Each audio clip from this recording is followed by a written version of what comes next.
ఇంకొక మాట ఇక్కడ చెప్తా ఉన్నా, ఎంత గోబెల్స్ మాటలు అంటే ఇంత పెద్ద ఎత్తున సర్ప్లస్తో అప్పచెప్పిపోతే చిల్లర మాటలు. 7 లక్షల కోట్ల అప్పులు. ఈ 7 లక్షల కోట్ల అప్పులు అనే దానికంటే ఇంక అంతకంటే పెద్ద అబద్ధం ఇంకోటి లేదు. నిజానికి అబద్ధానికి అంగిలాగు దొరికితే ఇప్పుడు అనుముల రేవంత్ రెడ్డి అవుతాడు. అబద్ధానికి అంగిలాగు దొరికితే అనుముల రేవంత్ రెడ్డి అవుతాడు. గింత చిల్లరన ఒక ముఖ్యమంత్రి అంటాడు. కేసీఆర్కు 1000 ఎకరాల ఫామ్ హౌస్ ఉందట. నువ్వు ముఖ్యమంత్రివా లేకపోతే రియల్ ఎస్టేట్ బ్రోకర్వా? నాకు తెలియక అడుగుతా. 1000 ఎకరాల ఫామ్ హౌస్ ఉందా కేసీఆర్కి? నీ దగ్గరనే ఉంది కదా మొత్తం రెవెన్యూ రికార్డ్స్, తీ బయట పెట్టు. కేసీఆర్కు 1000 ఎకరాల ఫామ్ హౌస్ ఉంటే నీకు రాసిస్తాం, చలో నిజంగానే ఉంటే చూపెట్టు, బయట పెట్టు. సిగ్గు శరం ఏమైనా అనుకుంటారేమో అనే ఇంగితం ఏది లేదు. ఏది పడుతుంది ఉర్రాలే, మీడియా మేనేజ్ చేయాలి, నా డబ్బాలో వచ్చినట్టు చూసుకోవాలి, యూట్యూబ్లలో ఆన్లైన్లో చిల్లర ప్రచారాలు చేయాలి, గంతే.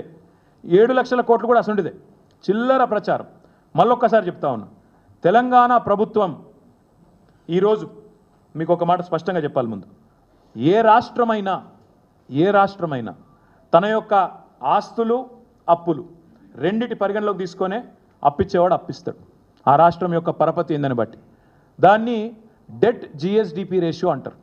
అప్పు మరియు మీ జిఎస్డిపి, మీ రాష్ట్రం యొక్క స్థూల ఆదాయం, ఈ రెండిటి పరిమాణాన్ని తీసుకొని నిష్పత్తి తీసుకొని దాని ఆధారంగానే ఎవడన్నా అప్పిస్తాడు.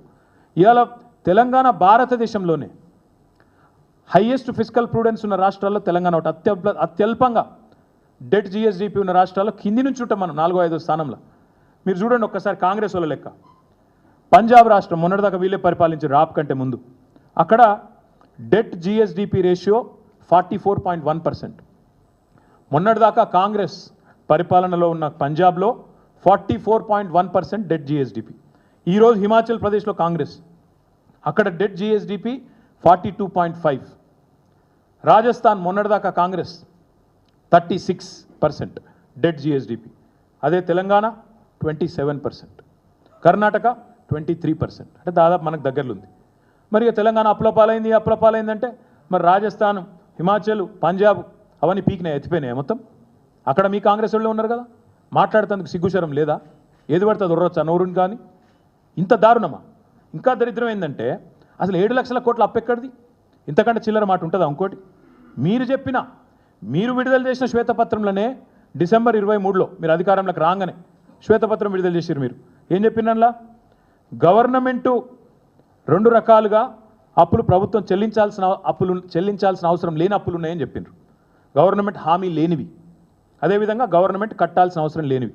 2 కలిపితే దాదాపు ఒకటేమో 59,414 కోట్లు, ఇంకోటేమో 95,462 కోట్లు. ఇది ఎందుకు చెప్తున్నా అంటే గవర్నమెంట్ వీటికి సంబంధమే లేదు. గవర్నమెంట్ అందులో కనీసం రూపాయి ఇచ్చే అక్కర కూడా లేదు. ఆ కార్పొరేషన్లు కానీ ఇండిపెండెంట్ కార్పొరేషన్లు అవన్నీ కూడా వాటికి పరపతి ఉంది కాబట్టి ఇస్తారు. కేవలం గవర్నమెంట్ అనేది గ్యారెంటర్గా ఉంటుంది అంతే. దాన్ని కూడా అప్పు అంటే నువ్వు రూపాయి కట్టేది లేదు అక్కడ.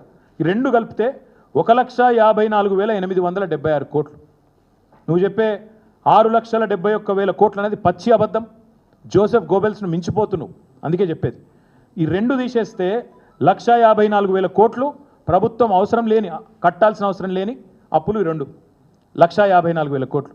అది పోను మా ప్రభుత్వం వచ్చిన నాటికే పాత అప్పు ఏదైతున్నదో 72,658 కోట్లు మా ప్రభుత్వం వచ్చే నాటికి 2014లో.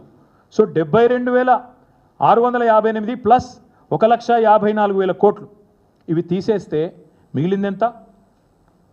4 లక్షల చిల్లర కోట్లు, 4,20,000 కోట్లు. ఇక దీనికి వీళ్ళ బిల్డప్ ఏదో జరిగిపోయింది. ఇప్పుడే నేను చెప్పిన మరి తెలంగాణ రేషియో డెట్ జిఎస్డిపిలో 27, పంజాబ్ది 44, రాజస్థాన్ 36, హిమాచల్ 42. ఇది నీ కాంగ్రెస్ ప్రభుత్వంలో ఉంది కదా. మరి వాళ్ళు మనకంటే 15%, 17% ఎక్కువ ఉంటే వాళ్ళు మొత్తం ఎత్తిపోయిన దుకాణం బంద్ చేసుకుంటారు రేపు. ఇంతకంటే దారుణం ఉంటుందా అబద్ధం చెప్పడంలో? దయచేసి ముఖ్యమంత్రి అనేది అప్పుల గురించి కాదు, నీ తప్పుల గురించి ఇలా ప్రజల్లో చర్చ జరగాల్సిన అవసరం ఉంది. అప్పుల గురించి తప్పుడు కూతలు కూయడం మానేయి. అయినా నేను అడుగుతున్న ఈ ముఖ్యమంత్రిని, ఇంకా నీ అప్పుల గురించి కూడా చెప్తా. ఇప్పుడు మేము 2014-15లో బాధ్యతలు స్వీకరించిన నాడు కానీ ఈరోజు కానీ మీరు చూస్తే రాష్ట్ర ఆదాయం ఎట్లా పెరిగిందో అదెందుకు చెప్పవు? రాష్ట్రం ఆనాడు బడ్జెట్ ఏంది, ఈరోజు బడ్జెట్ ఏంది, అదెందుకు చెప్పవు నువ్వు? అది చెప్పడు, అది దాచుకోవాలి. మీరు చూడండి, ఆ రోజు పర్ క్యాపిటా ఇన్కమ్ మేము